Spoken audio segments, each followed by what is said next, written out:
my age mate to come and address this congregation. Karibu, brother.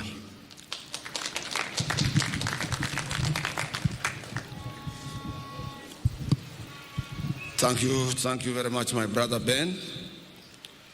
First and foremost, must start by thanking His Excellency, the President of the Republic of Kenya, who is the Commander-in-Chief of our Defense Forces, Dr. William Samoei Ruto, particularly for having honored this day in solidarity with Kenyan workers by putting on a purple suit.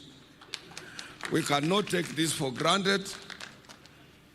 We recognize that you recognize workers, and also in your position as a worker number one. I know I want to be very brief, but I want also to tell all of you who are here, who have assembled here to listen to us, that mvua haitanyesha. Kwa ajili kule nakotoka wana uwezo wa kusimamisha mvua tukiwa na sherehe kama ya leo. Na hiyo kazi imeanza kufanywa. Tulituma mmoja wetu anaitwa Mheshimiwa Omboko Miremba kwa ajili grandfathers wake ndio huwa wanasimamisha hii mvua kutoka kule sehemu za nyumbani.